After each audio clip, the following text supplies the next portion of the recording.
Everyone, this is Rushlock, and we're looking at Path of Exile, which I've been really hooked on recently. Eric had put me on the game a long time ago, but I was hooked on Marvel Heroes mostly after the Diablo 3 kind of fizzled out for me. But the game has been a lot of fun, really enjoying it. This is the Righteous Fire build that I found on other streams. I'll post a guide build down below. It is not my guide, it's something I've gotten from other sources. I think this guide was linked to me by Eric, but I like it a lot. If you ever see me doing the smart bombing in EVE Online, you'll know why I like this one so much. It's a lot of, well, it's a little bit of setup, and then you get to be incredibly lazy once you have it set up properly. So the AoE, or the ring of fire that you see around us, any mob that gets inside that ring is going to get pretty much melted as soon as it gets in there. We have other auras on that are mitigating the fire damage we take, and also helping improve our life regen. So we're taking about 90% of our total HP damage all the time, like every second I think. But our fire resist is maxed, and we have enough passive regen that we can pretty much just deal with it. This little node here is something that has to do with the current league that's going on. Something else Path of Exile does is that every, I think 3 or 4 months, they do a new league where they have some kind of unique gameplay mechanic for that season. So it kind of keeps the meta fresh, or at least the playthrough. I think this league started up about 3 weeks ago. So while I'm leveling this character now, we're level 41, 42. I know that in several months, the character doesn't get deleted. It just becomes a normal ladder character, no longer season-based. And it will we'll just start back over from that point. But that's a future us problem. And to be honest, I've really enjoyed making this character. Level 1 to 20 was recommended to use, I think, Cleave and then Sunder. And then at level 20, you can start using the Righteous Fire part of the build. And you can get to level 1 to 20 in 1 or 2 casual sessions pretty easily. Obviously more or less based on how many hours a day you get to play video games, but the build so far has been very accessible. At level 36, you become pretty much life stable. Meaning I can leave this aura up all the time and not have to worry about dying to it. Levels 20 to... so I'm trying to read these. Levels 20 to 36 they weren't dicey by any means, but it took more effort. I had to keep my health potions constantly, keep an eye on them, be aware of where my HP was at the moment, and make sure I didn't die to my own ability.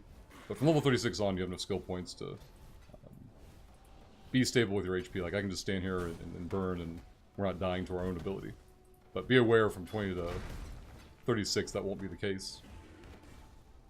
Right now, we have finished Act 4, and I'm working my way toward Act 5's town, and I wanted to take the opportunity to run this map. There's not really any bosses I have to worry about here. It's just kind of like finding the entrance to Act 5. And give me an opportunity to kind of just do a quick recording for talking about the game, and I've been doing a lot of my off-stream hours with it. I think this is the thing that's going to teleport us to the next act, so it should put us into the next hub. But I really like the build, it's a lot of fun. I'll make sure to put the guide for it in the comments down below. Here's a waypoint. I think we have to find our way through the prison to get to the next hub. We'll see here. Yeah. Let's head this direction. Turn our aura back on for the flame. And again, you just walk through mobs and they melt. If you find a boss, I right-click and use Scorching Ray to burn them down. It's very, very simplistic. I think this is a very user-friendly new player build. SRS, Summoning Raging Spirit build, also was very new player friendly. I still enjoy the summoning build. I'll probably go back to the Necromancer at some point. But right now I'm having a lot of fun with the Righteous Fire build. You can see here we have some special mobs. Don't really care about them. They're pretty simplistic.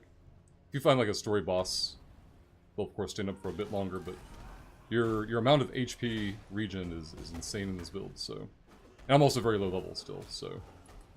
I imagine it gets even crazier late game, and then once you get into the end game of the game, which is referred to as mapping, I'm sure you'll see certain affixes that make it far more challenging. But the leveling process has been very much something I enjoy. Very low bandwidth from the user, from the player. The golem following me around gives me extra life regen.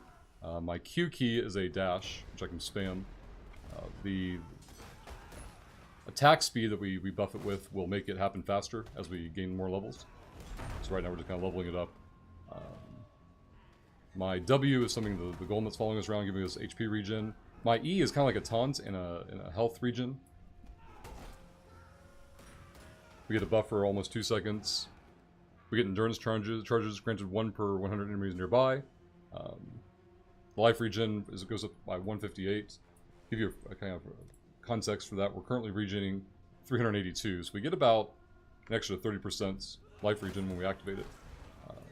Usually has a 4-second cooldown. I think I have that cut in half though because of my ascendancy, which is basically, I'll show you the skill tree here. If you ever played Final Fantasy X, this will look familiar, but you have this big skill tree that, you know, this is why I need to follow a guide. I would get lost in all this, but there's little special parts here for ascendancies where you take some special classes and go through there. You can see we're in combat now, but we don't care because we're just standing still. There's no special mob. If you miss any trouble, spin a point there. I remember that from the guide. We get to move on. That little mini circle there is, you'll go through these things called trials, and then after the trials you'll do something called labs. And those labs are what give you the special points for that special skill tree. It's kind of a miniaturized skill tree within the big one. We're near some kind of major boss. We're not really going to care about him. This build is pretty friendly, again, for both new players. I believe this will take me to the actual hub. I think that's it.